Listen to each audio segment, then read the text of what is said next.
მოგესალმებით მეგობრებო, ვიწყებ Hold'em-ის სესიის ჩაწერას. ეს არის NL2 GG პოკერი. თამაშობ ორ მაგი და strap მაგიდებს. უკვე ჩავწერე Omaha-ს სესია NL-ზე, მაგრამ ჩავწერე NL2-საც Omaha-ს, იმიტომ რომ NL2-ის მიმართ ვფიქრობ, რომ ამ არხზე იქნება მაღალი ინტერესი.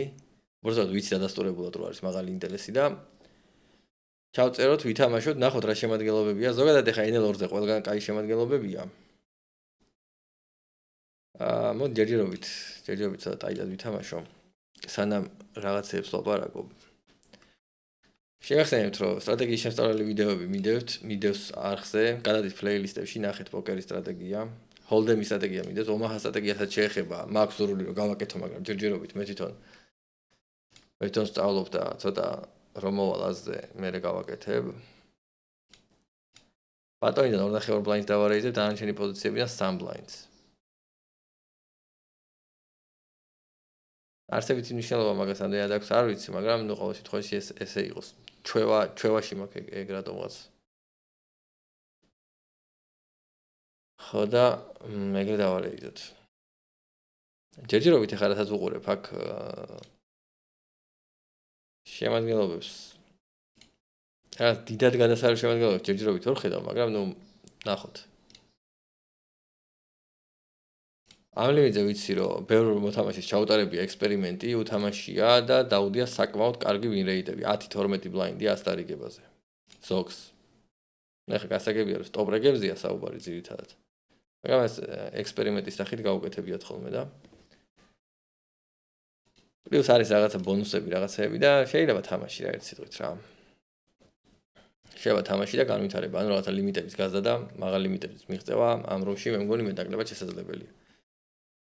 უბრალოდ კოლით მივიღებ ამას პირველი, ანუ მეორე პოზიციიდან არ დავატრიბეთებ ჯერჯერობით რა, ვერ ხედავ აზრს დაატრიბებ. სხვადასხვა ფერის სტუდენტიანით ვერ ხედავ აზრს. ოპონენტი ჩეკავს, მე დავიჭირე ორხრივი სასტრიტე და ჩავთვალოთ, რომ ეს კაპიტულაციური ჩეკი იყო და შევუდიოთ. Ace-high აქ ძალიან იშვიათად წაიღებს, შესაბამისად, ვეცადო რომ რამე მაინც დავაყრევინო ოპონენტს რა რაღაც ხუთიანები მაინც დავაყრევინო, ნუ უცხრიანს რო ვერ დავაყრევინებდი, ეს გასაგებია. აქ ვფიქრობ, რომ ტრივეთი კაროლდამით ყველაზე ოპტიმალური ვარიანტია, იმიტომ რომ კოლით, ზოგადად სოლ-ლაინზე კოლით თამაში არ არის გამართლებული, შესაბამისად, ფოლდსა და ტრივეთს შორის კაროლდამა საკმაოდ ძლიერი ხელია, იმისაც რომ დაადრიბეთო. თუნდაც სხვადასხვა ფერის.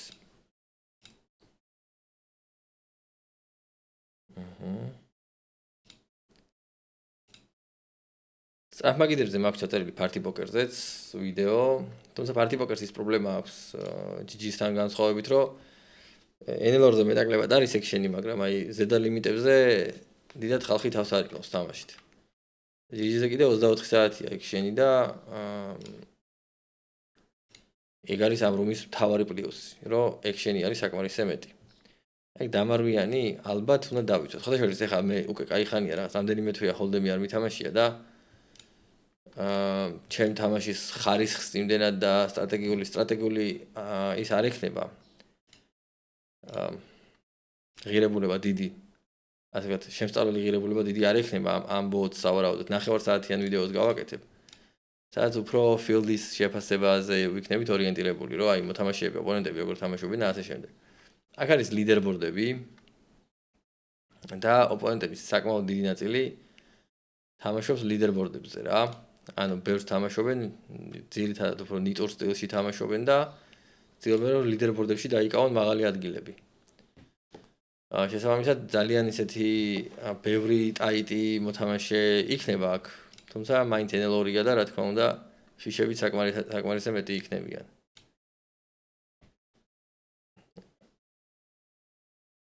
შესაბამისად, გამართლებული სტრატეგია ჩემი აზრით აქ იქნებოდა, რომ გვეთამაშა ცოტა აგრესიულად, ლუზურად, უბრალოდ ესე ვიტყოდი, ლუზურად აგრესიულად პრეფლოპზე და საპასუხო აგრესიასთან ცოტა ფრთხილად ყოფილიყავით რა. აი ეგეთი სტრატეგია იქნებოდა გამართლებული, ანუ ბლაინდები რო ცოტა აქტიურად მოვიპაროთ რაღაცა და საპასუხო აგრესიას როცა მივიღებთ ხოლმე,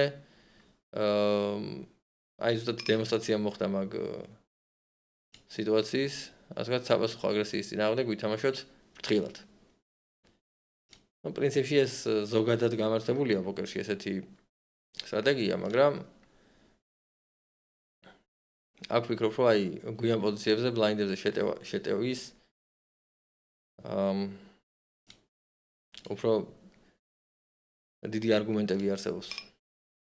აქ რა გავაკეთე ხა ცხრიანებით. ოპონენტი პირველ პოზიციას ატრიბეთებს ცხრიანებით აქ არ ამგონია რომ cold call-ით შესვლა ჩემეთ არ განიხილებოდა. ფორბეტისთვის ცხრიანები მე მგონი ნამეტანი იქნებოდა. შეიძლება 10-იანები ვალეტებით დამეწყო, მან ალბათ ლოგიკური იქნებოდა cold ფორბეტის გაკეთება რა.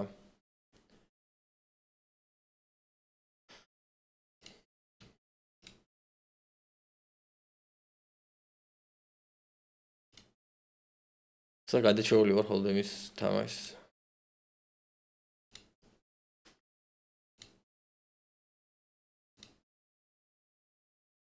მაგრამ არა უშავს, ეხლა მოვიხოდები ცოტა.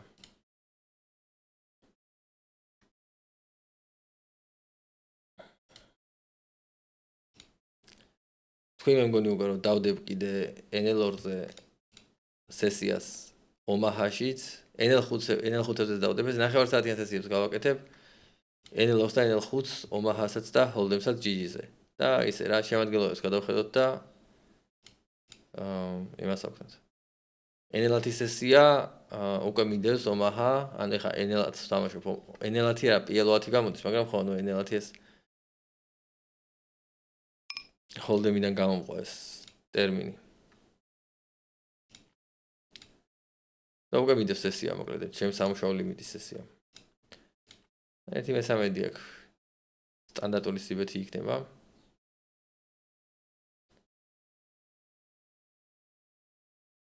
ხელი საკმაოდ ძლიერია, თუმცა ამ ფლოპზე ნებისმიერი ხელით გავაკეთეთ სიბეთს. ფიქრობ, რომ აქ მეორე ბარელი შეიძლება აუცილებლად გაკეთდეს საკმაოდ დიდი საიზინგით. არ არის მაგ ხელს საჭირო, ესე იყოს.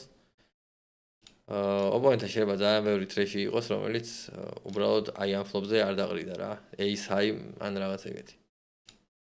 ძალიან ბევრი ამის გაათრევდა ამ ფლოპზე ოპონენტი. ერთი ფერის 8-7-იანი პირველ პოზიციაზე. რავი, მოდი დავარეიდოთ. ესეთი ჰენდია, რომელიც აუცილებელი ნამდვილად არ არის დარეიზება, მაგრამ აი უცებ შემადგენლობას გადავხედე. big blind-ზე არასრული სტეკიზის რაც ნიშნავს იმას, რომ შეიძლება რეკრეაციული მოთამაშე იყოს და მაგასთან პოზიციაში თამაში ძალიან საინტერესო იქნებოდა. ესეთ დეტალებს უნდა მივაქციოთ ყურადღება და მაგის მიხედვით მივიღოთ გადაწყვეტილება ესეთი მოსაზღვრე ჰენდების დარეიზებასთან დაკავშირებით. ერთი ფერის ვალეტრიანი კატოფზე უკვე აუცილებლად რეიზია. small blind-ზე call-ით შემოვიდა ოპონენტი, რაც იმას ნიშნავს, რომ მაღალი ალბათობით ეს რეკრეაციული მოთამაშეა. ფლოპი მოდის ისეთი, რომელიც აუცილებლად სიბეთს მოითხოვს. ნახევარ პოტს გავალ, ცოტა გაზრდილი საიზინგით გავალ, იმიტომ რომ რეკრეაციული მოთამაშეა და ვფიქრობ, რომ ეს მნიშვნელობა იქნება ამას fold equity-ის თვალსაზრისით და თან არ მინდა რომ ბევრი ბარელი გავაკეთო, იმიტომ რომ რეკრეაციული მოთამაშე არ მაქვს იმედი რომ ხშირად დამიღრის. შესაბამისად, ერთ ბარელს გავაკეთებ ოდნავ გაზრდილი საიზინგით, იმიტომ რომ ცოტა fold equity-ის რეალიზება მოახდინო რა.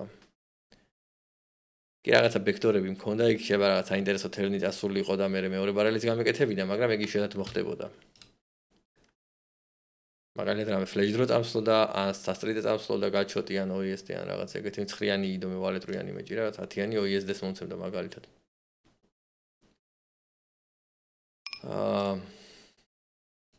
ესე იგივე ოპონენტი ხო არაა შემთხვევით. იზოლირება გავაკეთოთ. შეგვიძლია ესეთი მოთამაშეები მოვნიშნოთ. როგორ უნდა? აი სწორედ მწვანეთ, ხო? всё, მონიშნულია. დიდად თავს არ ვიკლავ ამ მოთამაშეების მონიშნით ზუმში.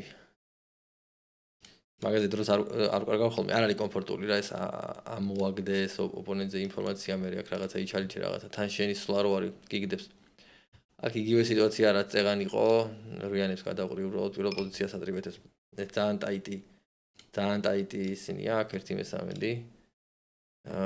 ასე რომ ძალიან ტაიტი პოზიციებია და ოპონენტი მირეიზებს. ტრიბეთს აქ თითქმის არანაირ სიტუაციაში აზრი არ აქვს, შესაბამისად ქოლია. ანუ რასაც ძლიერი იყო ტრიბეთით ანუ ძალიან დიდ ნაწილს ანუ ბლეფების ბლეფებს თლიანად დააყრევინებდა ველი ფენდები რო დააყრევინო დიდად შენს ინტერესში ეგ არ არის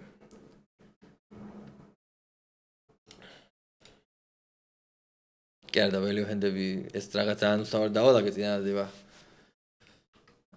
ანუ ველი ფენდს ვერ დააყრევინებ და სავარაუდოდ უკან იქნები რა ანუ იმას გულისხმობდი რომ უფრო ძლიერ დიაპაზონთან მოახერხებ იზოლირებას საკუთარი ჰენდის იზოლირებას ჯობია უბრალოდ დაკვალო რაც არ უნდა ქონდეს მაგ სიტუაციაში ან ნუ თუ რაღაცა ნაგავი გაქვს გადაყარო პირველ მეორე პოზიციაში მოდი უპოზიციოთ ერთი ფერის დამავალეთი მოდი ერთი უცებ შევხედავ ვინ არის ჩვენი ოპონენტი საკმაოდ აგრესიული ოპონენტია მართალია დიდი სემპლი არ არის მაგრამ მაინც ცადოთ რომ პოსლობი ვითამაშოთ ამასთან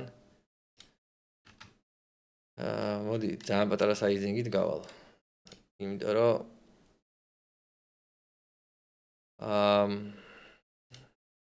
იდეაში ორი ბარელის გაკეთებას ვაპირებდი, მაგიტო გავედი პატარა საიზინგით, მაგრამ რახან შოუდაუნ ველიუ დავიჭირე რივერზე, უბრალოდ დავჩეკავ რა. ანუ ვიფიქრე რომ ერთი ბარელით მან შეიძლება რაღაცა წყვილი ჯიბის არ დაეყარა, მაგალითად 10-იანები, 9-იანები რაღაც. მიუხედავად იმისა, რომ ცუდი ფლოპი იყო ძალიან და ჩემი ტრიბეთის რეინჯი საკმაოდ კარგად ერგებოდა. მაღალი ალბათობით ერთი ბარელით დაჟეტოს კაროლი არ დაყარა და მით უმეტეს წყილს არ დაყრიდა რა. შესაბამისად ვიფიქრე რომ პატარა საიზინგით გავიდოდი და რივერზე უკვე მოშნად ჩავაჭერდი რა. დაახლოებით ეგრე ნიადაგს შევამზადებდი ბლეფისთვის და მაგრამ ახლა შოუდაუნ ველიუ დავიჭირე ბლეფს აზრი აღარ ქონდა. იმიტომ დამა X-ზე უკეთეს ხელს მაინც ვერ დავაყრევინებდი უკვე აზრი არ ქონდა. ჯობდა რომ უბრალოდ ჩეკ-ჩეკით წავამეღო რაღაც დავუშვათ რაც ქონდა მაგასთან ან ჯიბის წყვილებთან ან რაღაც ეგეთებთან. ამის თამაში აზრი არა აქვს. ლიმპი. მოდი დავარეიზოთ, საკმაოდ ძლიერი ხელი აქვს დასაჩეკად ეს. და ვეცადოთ რომ ამ ფლოპზე ეს წავიღოთ. კი ბატონო. აი ესეთი ლიმპ კოლს და მე მოდებაზე რომ თამაშობენ და ყრიან, ფიტორ ფოლდერებს ეძახოდით ამათ ადრე, ხა არ ვიცი როგორ ეძახიან. ზოგადად ესეთი ძალიან წამგებიანი სტრატეგიაა. არავის არ გავუწევდი რეკომენდაციას რომ ეს ლიმპ კოლი ითამაშოს მოდებაზე. რო ხშირ შემთხვევაში ფლოპს ვერ ედები, ან ისე ედები როგორც ასე ვთქვათ, უკეთეს ისურვებდი და ასე ვთქვათ, რაღაც ისეთ უიმედო ჰენდებს ათრევ მე ყრი და ანუ ძალიან წამგებიანი რაღაცა არის რა. ერთ-ერთი ყველაზე წამგებიანი რაც შეიძლება აკეთო პოკერის მაგიდასთან. და ვისაც ხედავთ რომ ესეთ რამეს აკეთებს, ამით რა თქმა უნდა ისარგებლოთ და ითამაშოთ ორი ჩეკი მივიღე, არ ამგონია ვინმე სტულზი კონდეს. მაგრამ რაღაც ძალიან სუსტი ტუზები გამორჩეული არ არის პრინციპში. ვინ არის ეს ოპონენტი? ნუ რეკრეაციული მოთამაშე როა ეს პირდაპირ ჩანს. საკმაოდ აგრესიულიც არის. მოდი, რავი, ეს დამები. წავიღოთ რივერზე. და იმედი დავიტოვოთ, რომ რივერზე ჩეკ-ჩეკით გავათრე. ვერ გავათრე. გასაგებია რა, სუსტი ტუზი. შეიძლება და უბრალოდ რამე არაფერს მომცემი ხელი ყოლოდა რა.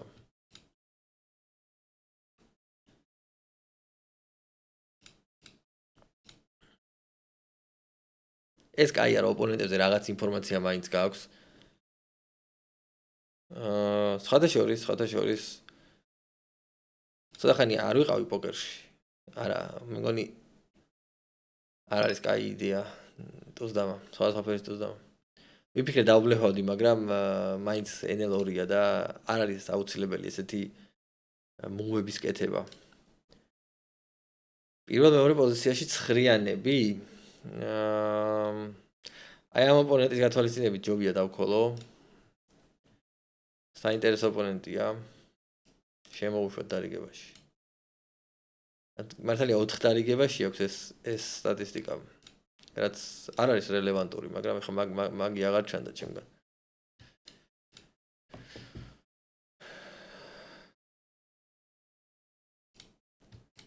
Showdown value მაქვს ამ ცხრიანებით, ნახოთ რა იქნება. უკვე საინტერესო არაფერი აღარ იქნება ჩემთვის. Ace on the river.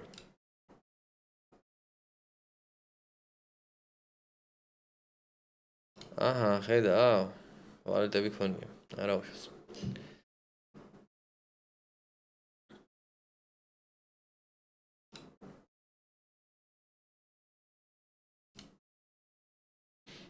რუიანები კატოვის წინააღმდეგ.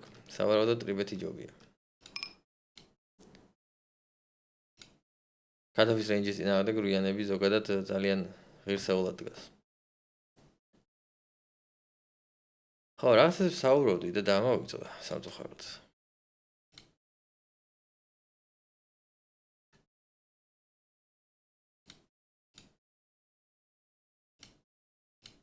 ხო, ინფორმაციაზე. ის რა ის აბაზისო ინფორმაცია არის ოპონენტებზე, ხო? აი მაგალითად ამოაგდებ. აქ წერია რამდენი დარიგებაზეა მოცემული ეს ჩვენი სტატისტიკა და არის 4 სტატი. ეს არის VPIP, ანუ ნებაყოფლობითი მონაწილეობა დარიგებაში. ანუ ნებაყოფლობით ინვესტირებული თანხა დარიგებაში პროცენტში რა. დარიგებაში კი არა და ხო, ანუ პოტში პროცენტული მაჩვენებლით რა. და ხო, ანუ 45% შემთხვევებში ნებაყოფლობით გააკეთა ამ ადამიანმა ინვესტირება თანხის პოტში. და ძალიან ბევრია. ეს ერთი საკითხი. ეს პირდაპირ მიუთითებს იმაზე, რომ აი 30-ზე ვისაც აქვს, 30-ის ბევრია, მაგრამ აი სემპლიდან გამომდინარე 30 შეიძლება გქონდეს რა. 30-ზე ვისაც აქვს, მაღალი ალბათობით ფიშია რა. მაგრამ აი კაი ფიში არის ალბათ მაინც ესე 45-დან ზევით რა. ეს არის preflop raise-ი. ანუ რამდენჯერ დაარეიზა აქედან რა.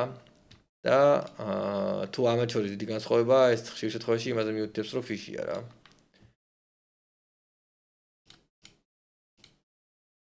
ეს არის attempt to steal, ანუ მოპარვის ცდილობა, ანუ blind-ს ანჯერზე შეუტია. ნუ ეს როცა blind-ზე გიტევენ, მაშინ აქ ამას ნიშნობა და თან სემპლი ცოტა დიდი სემპლია ხოლმე საჭირო ამ სტატისტვის და ტრიბეთი, რამდენჯერ დაატრიბეთა. ეს იდეაში ეს ორი სტატი აი preflop raise-ში ერთიანდება რა. მაგრამ მაინც ასაკი აქვს ნიშნულობა, მაგრამ მაინც დიდი სემპლია ხოლმე საჭირო რა, ეხლა შეხედავ. მაგრამ აი რაღაც ძალიან თვალსაჩინო განსხვავებები არის ხოლმე რა, ტრიბეთი შეიძლება ვიღაცას ქონდეს 25 და მიხვდები რომ ძალიან აგრესიულია რა, თუნდაც 100 დარიგებაზე იყოს, ეგ არა აქვს ნიშნულობა. კი, შეიძლება შემთხვევით დაურიგდა მართლა ტრიბეთის რეინჯი რა. მაინდა-მაინც, მაგრამ ეს იშვიათად იქნება, ეს შეიძლება ისე უხეშად გააკეთო, ასე ვთქვათ, დასკვნები რა. თუნდაც პატარა სემპლით.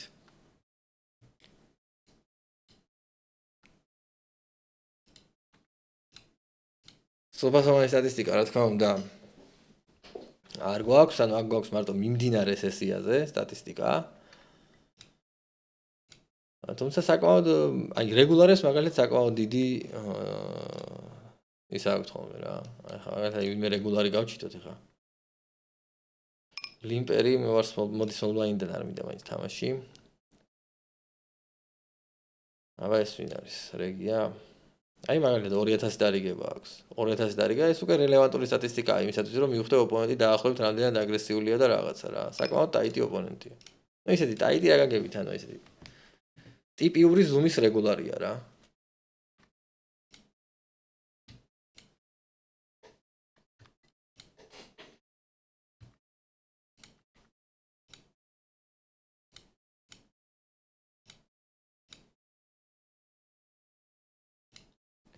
დღევანდელი ჩვენი სეციის ამოცანა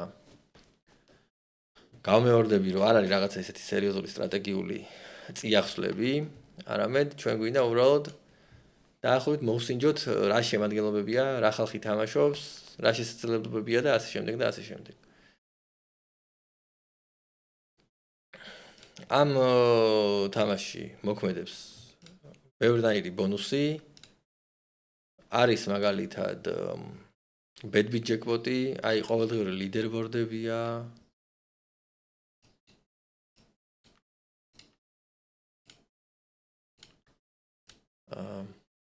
აბა ერთად უცებ გავაჩერებ ამას. ლიდერბორდში ვხედოთ. აი ყველა ლიმიტისთვის სასალკია ლიდერბორდები, აი NL2-ის ლიდერბორდი ვნახოთ. აი ხა ამ მომენტისთვის მე 104 ადგილი დამიკავებია. აი უბრალოდ რა უცნაურია, რომ რა ადვილი ლიდერბორდია წარმოვიდგინე. თუ არა, ეხა დაიწყო უბრალოდ ლიდერბორდი, არა. ეხა დაიწყო ეს ხვალინდელი ლიდერბორდი, ანუ რა, ეხა დაიწყო. კაი, ეს არის თვლება. მეთქი უცებ ესე შევედი მეთქი 100-100 ადგილზე, ანუ გუშინდელ ლიდერბორდში 12 საათზე ხდება განახლება რა და ეს განახლდა. გუშინდელში ვერ შევიდოდი, თქო, ძალიან ცოტა ვითამაში. ისე ძალიან ადვილია რა მოხვედრა ლიდერბორდში, მოხვედრა ძალიან ადვილია, ანუ არის რამდენი საპრიზო ადგილია, უბრალოდ ნახეთ რა. 300 ადგილია, მეტი დაჟე ჩემი. 395 ადგილია ლიდერბორდში. მართალია ბოლოზე 20 ცენტია, რაც დიდი არაფერი არ არის, მაგრამ 10 ბლაინდი არის რა ამ ლიმიტისთვის. პირველ ადგილზე $40, რაც ნუ ასევე დიდი არაფერი არ არის, მაგრამ პირველ ადგილს ვერც დაუმისნებ ადამიანი, მაგრამ ამ ლიმიტისთვის რაღაცა ის სიტყვაზე რაღაც 50 კაცი შეხვიდა სიტყვაზე, $3 რომ მოიგო, ხო, სიტყვაზე. ამ ლიმიტისთვის არის 1.5 ბაინი, რაც საკმაოდ ღირსეული რიცხვია რა. კიდე არის BadBit jackpot-ი. BadBit jackpot-ი არის საკმაოდ რეალისტური, მე დამეცა ერთხელ PL2-ზე დამეცა, პატარა თანხები თამაშდება, მაგრამ ნუ არც ისე პატარა თანხები რა. ხა მაგალითად PL2-ზე დამეცა BadBit jackpot-ი. ისე ხურდებოდი რა, PL2-ს თამაშობ, მაგრამ PL2-ზე ხურდები ხოლმე ხანდახან 1-10 წუთი და ეგრე 1-10 წუთი ხურდებოდი. წინა სესიაზეც მოვყევი. $35 იყო NL2-ზე. მე მოვიგე ოღონდ, ვინც წააგო, იმას 100 რაღაცა $. აიღო. ნუ ეხა 50 ბაინს რო აიღებ ლიმიტზე, შვენიერია. წაგების შემთხვევაში. კიდე დროპ პოტები არის. იმედია დაგვეცემა რაღაც, ანუ რაღაც თანხა იყრება და მაგის გათვალისწინებით მიდის მერე დარიგება. ისედაც არის რაღაც რეიქბექი, ჩვეულებრივი ლოიალურობის სისტემა, რაც ძალიან ცოტაა, სამწუხაროდ. კიდე არის დეპოზიტ ბონუსი, 20% რეიქბექი ეგ არის. კიდე არის ყოველდღიური $100,000-იანი ტურნირი, რომელიც არის ავტოოლინების მითიტარდება პრინციპით. ძალიან ბევრი ხალხია ხოლმე, პირველ ადგილზე $100,000-ია, პირველ ადგილზე მოხვედრა. ძალიან ძნელია, თქო უნდა, ანუ ძალიან უნდა გაგიმართლოს.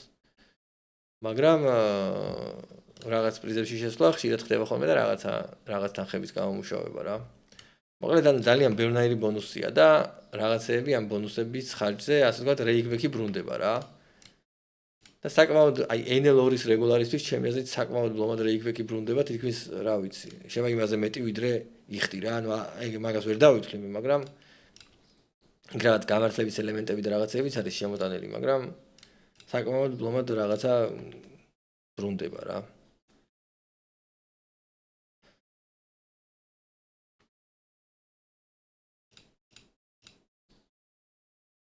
ისე რეიქი ზოგადად ეს რუმი დიდი რეიქით გამოირჩევა.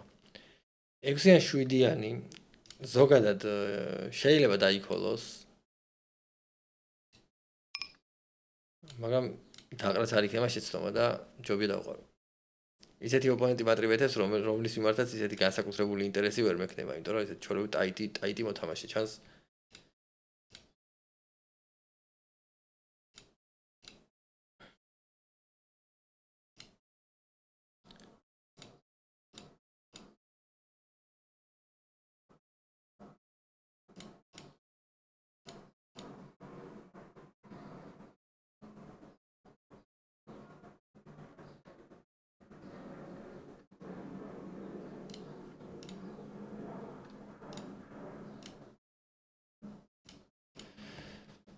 იდე რა შეიძლება ითქვას.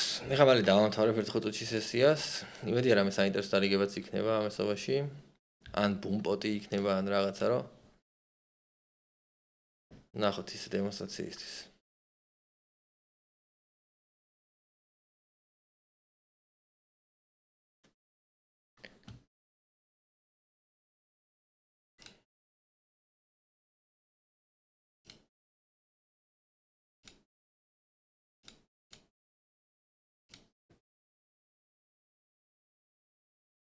ტურნირებსაც შეეხება, ანუ ამ რომში არის ძალიან ბევრი და ძალიან მრავალფეროვანი ტურნირები.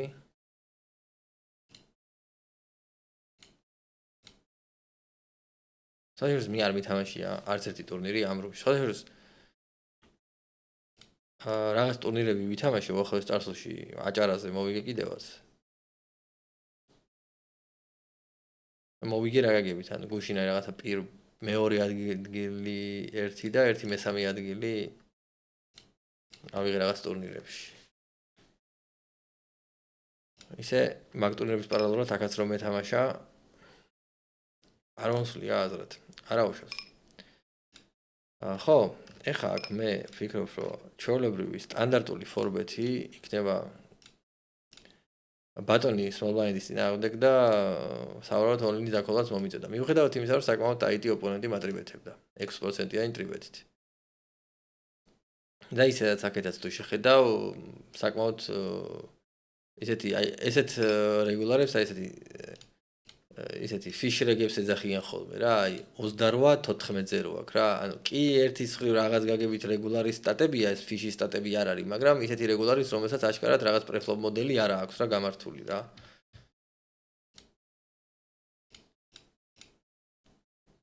მე მაგ 17 ეს 17 ძალიან ცოტაა საერთოდ ეხა 18-16-ზე მაქვს ხა მომეცად VPIP და მაგრამ აი ზოგადად მაქვს ხოლმე აი ესე აი 22-19-ზე ან რაღაც ეგეთი რა აი თუ დიდი სემპლი აიღე დავუშვათ იმ პრეფლოპ მოდელით რა პრეფლოპ მოდელითაც მე ვთამაშობ გამოდის ხოლმე ესე 22-23 მაქსიმუმ VPIP და პრეფლოპ რეიზი 18-19 დაახლოებით ეხლა ცოტა დატაიტებული ვთამაშობ აშკარად და თან სემპლის დიდი არ არის და სუმაკ ეხა ეს სემპლი არის 400 დარიგებიდან ზოგადად ჰოლდემი აქ არ მითამაშია ბევრი აქ როცა საკუთარ სტატებს ნახულობ მარტო ეს მიმდინარე სესია არ არის რა ანუ რაღაც მანამდეც რომ მქონდეს რამე ჰოლდემი და თამაშები აქ მაჩვენებდა იმასაც რა და მაჩვენებს კიდევაც ეხა 400 დარიგება ჯერ არ მექნება და თამაშები ამ სესიაზე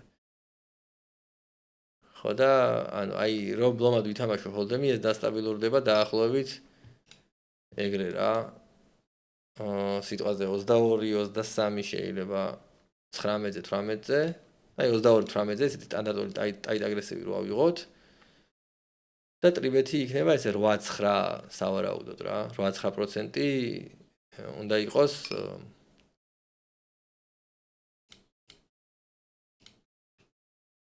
წესით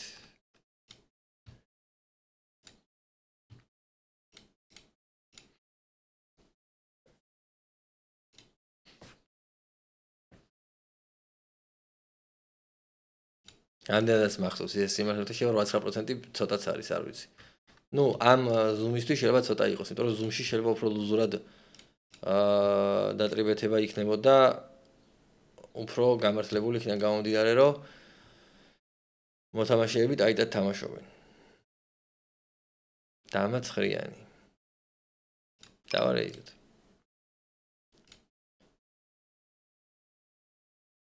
ბევრი ჩინელები არიან, სხვადასხვა ჩინელებიდან. ორი ოპონენტის წინააღმდეგ, მოდი. ცოტა დიდი საიზით გავერთელებ. ჩინელებიდან ბევრი ფიშებიც არიან და ბევრი აი ესეთი რაღაცა პოლურეგებია, ეს როგორიც არის 20-13-ზე რო აქვს მაგალითად. ესენი აი ლიდერბორდზე თამაშობენ. აი ფიში ვიღაც ჩინელი. ბლომა ჩინელები არიან, აი კიდე ეგ ჩინელები. ჩინეთში ახლა ძალიან პოპულარულია პოკერი. ოფლაინ პოკერში შეთაშორის აი მაკაოა ძალიან პოპულარული. ძალიან ბევრი ადამიანი წავიდა და ცხოვრობს კიდევაც მაკაოში და არის აი რაღაც 1000-ობით დარიგებები დარიგებები რაღაცა 1000-ობით მაგიდები კაზინოებში არის კაზინოები და სადაც ან ცოცხალი მაგიდები დაახლოებით ესე NL 1000 NL 2000 რა ეს ოფლაინის ამბავია არ არის მაღალი ლიმიტები ოფლაინისთვის რა NL $1000 ან $1000-იანი ბაინი და NL $2000 დაახლოებით რა ეს ოღონდ იქ იმაში მიდის რაღაცა იმებში მიდის რა თამაში რაღაც იუანებში თუ რაღაც სხვა ვალუტაში მიდის დოლარის ეკვივალენტში ეგრე გამოდის რა და რავი ბევრი ადამიანი მანდარი და სხვადასხვა არის ერთი მაგი და high stakes-ი ან NL 25000 რომელიც თითქმის 24 საათი ცოცხალია და ბევრი ცნობილი მოთამაშეც თამაშობს ხოლმე მანდ მოკლედ ჩინეთში ეს მაკაუზად ჩინეთია თუ არა არ ვიცი, მაგრამ დაახლოებით ეგ არის რა. ჩინეთია ან ჩინეთის რაღაც პროვინციასავით. აქ მე უბრალოდ ქოლით ვარ შესული.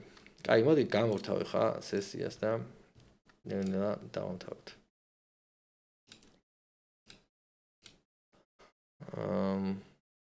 რივერის ნახვას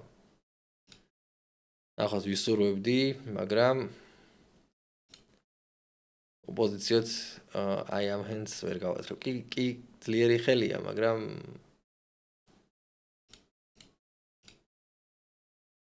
საკმაოდ მოსაწყენი სესია იყო. რაღაც უდარები არ ქონია. აი თამაში მიდის ძალიან. თუმცა რეკრეაციული მოთამაშეები საკმარისად არიან.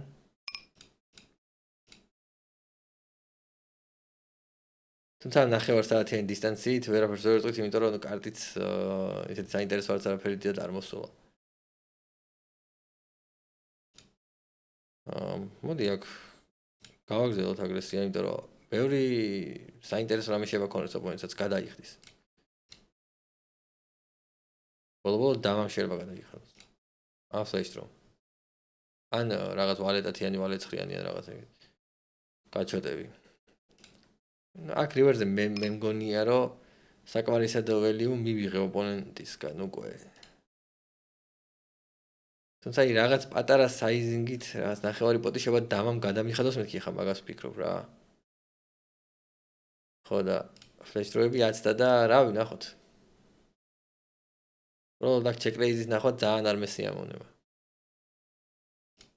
თუმცა აი ოპონენტის იმიდან გამომდინარე როგორც გამოიყურება ოპონენტი აი 16-14-0 აქვს სტატები, დიდად ამისგან ჩეკრეიზებს ბლეფზე არ ველოდები რა. თუ დამირეიზებს ჩავთვლი რომ ძლიერია და უბრალოდ 7 ნამოსით დავყრი. ეგ იყო დღევანდელი ჩვენი სესია. აქ დაგემშვიდობებით გავაკეთებ კიდე ომაჰას სესიას, NL2-ს და ჰოლდენსაც და ომაჰასაც NL5-ებს და რაღაც GG პოკერის მიკროლიმიტების ის გვექნება რა. პატარა მიმოხილვასავით რა. დიდ სესიებს არ გავაკეთებ, ესე ნახევარსაათიანებს და ალბათ თქვენ იცით.